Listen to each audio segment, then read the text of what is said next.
Reports of Wall Street speculators committing suicide were spreading across New York.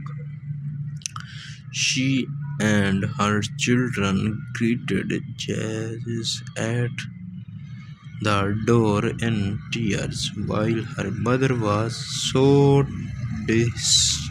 distraught she hid in another room screaming, Jesus, Jesus. According to biographer Tom Robinson, stood confused for a few moments before realizing what was happening. He then broke the news to his family. In a stroke, genius, and luck he had been short the market, betting stocks would decline. You mean we are not ruined? Dorothy asked. No, darling. I have just had my best over trading day. We fabulously rich and can do whatever we like, Jazzy said. Dorothy ran to her mother and told her to be quiet. And one day, Jazzy Livermore made the equivalent of more than $3 billion during one of the worst months in the history of the stock market. He became one of the richest men in the world. As Livermore's family celebrated their uncomfortable success, another man wandered the streets of New York in desperation.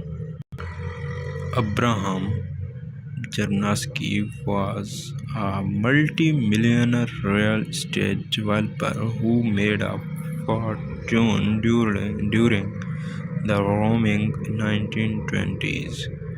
As the economy boomed, he did what virtually every other successful New Yorker did in the late 90s, but heavily on the surging stock market.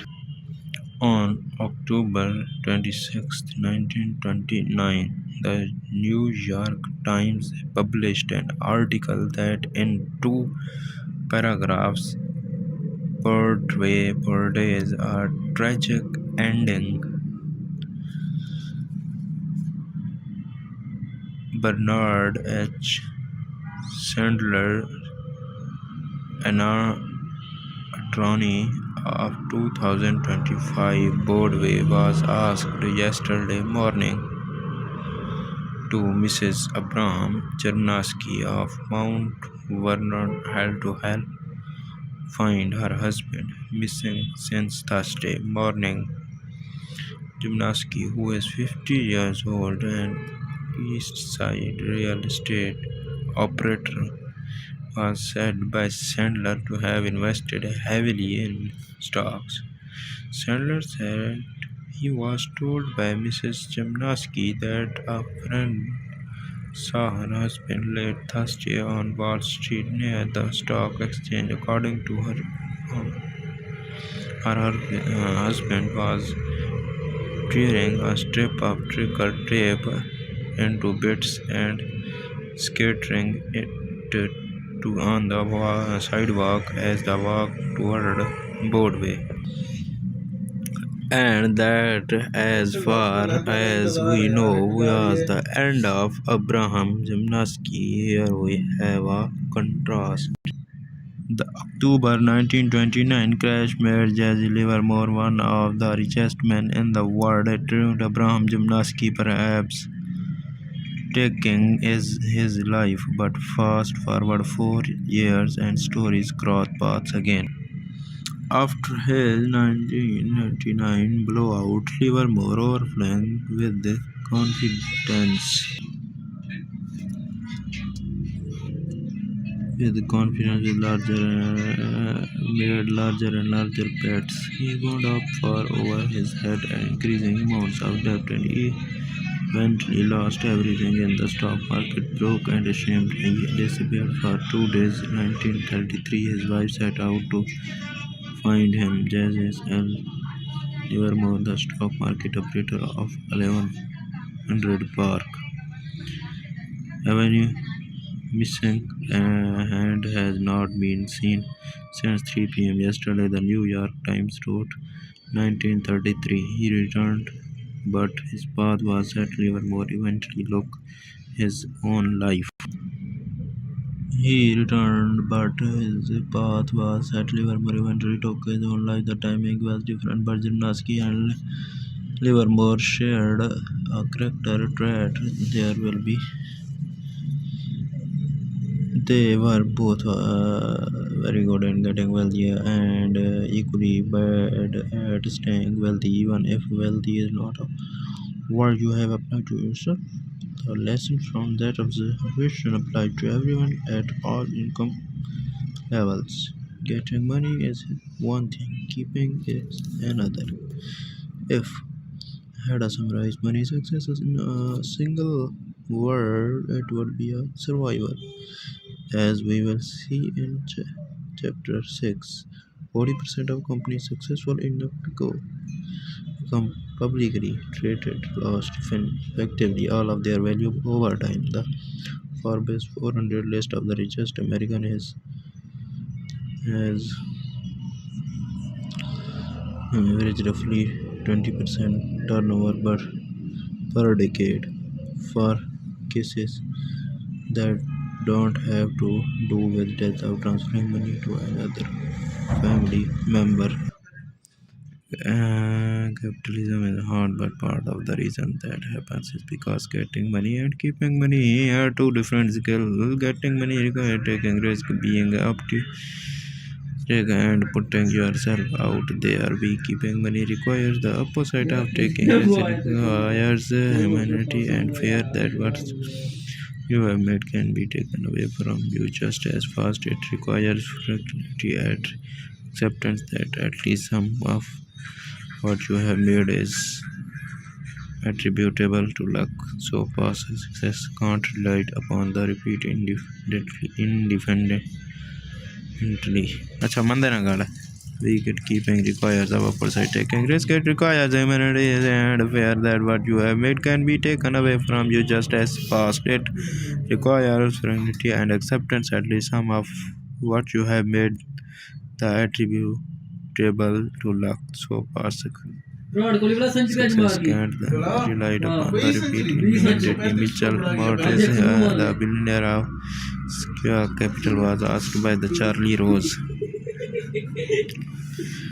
JC Films succeed but Square has proposed for decades. Rose asked why what was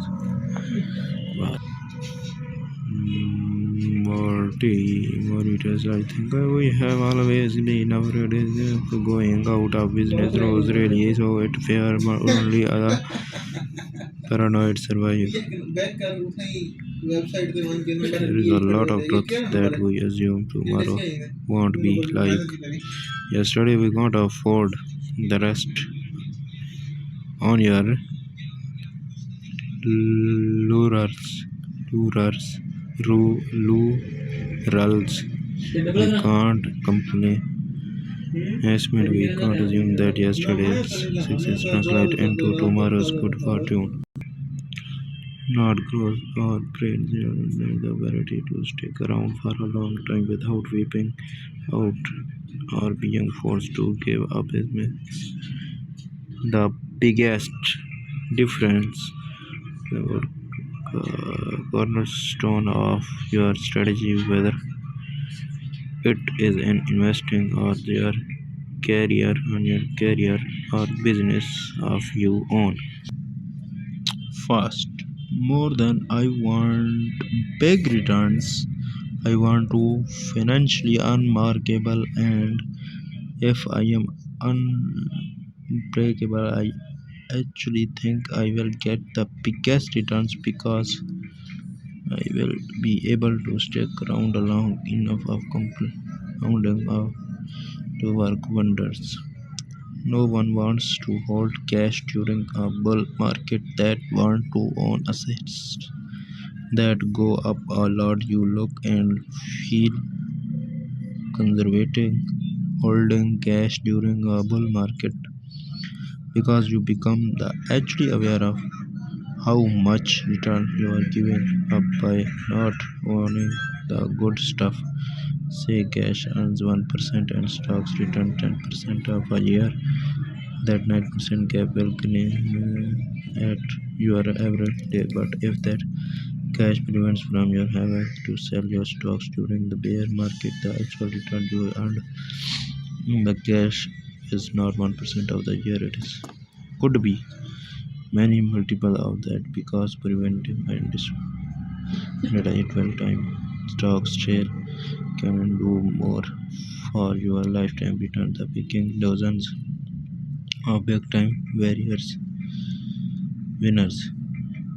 Compounding does not rely on earning big returns, merely good returns sustained uninterrupted for the longest period of time, especially in time chases and harvest will always win. But to planning is important, but the most important part of every plan is to be plan on the plan not going according to plan. What's saying you plan God loves financial investors planning are critical because they let you know whether your current actions are within the realm of responsible.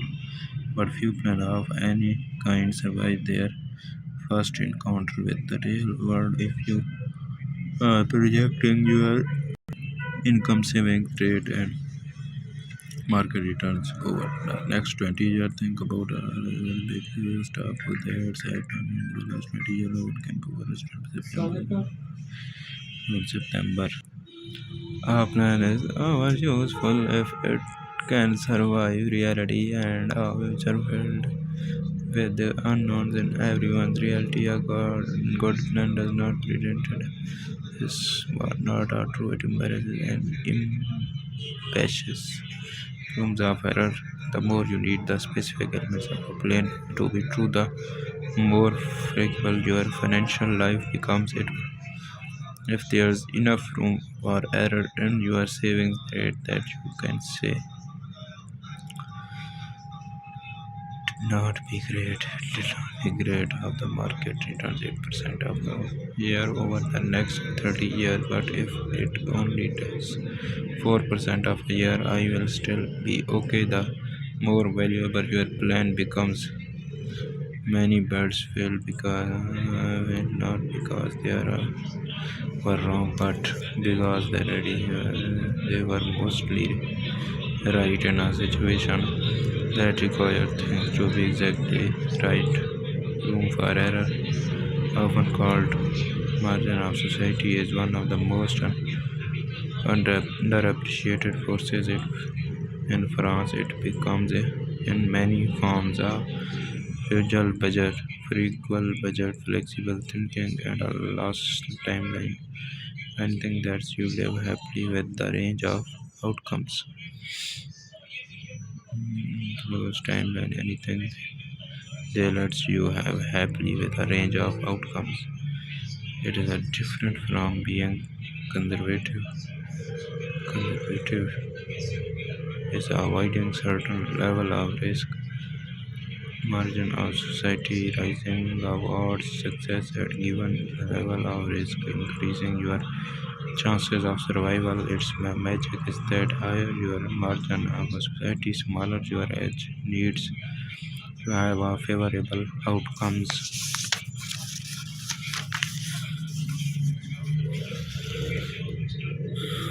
66,75,000 Americans died in a single year from a flu pandemic. 30 separate natural killed at least 400 Americans each. 33 recessions recessions lasted a cumulative 48 years. The number of forecasters who predicted any of these recessions rounds to zero. The stock market fell more than 10% from a recent high, at least 102 times. Stock lost a third their value at least 12 times. A mindset that can be paranoid and optimistic at the same time is hard to maintain because seeing this as black or white takes less of than accepting nonsense. But you need the short term pronya to keep alive long enough. Exponent long term optimizing. Jesse Livermore figured this out the hard way. He associated good time that and a bad time getting wealthy made him feel like staying wealthy is inevitable and that he was invincible after losing nearly everything. He reflected, I sometimes that no price is too high for a spectator to pay to learn that, which will keep him from getting swallowed at a great many smashes by brilliant men can be traced directly to the swelled head. It is expensive disease, he said, everywhere to everybody. Now you will look at other way. Growth in the face of adversity can be so hard to wrap your head around.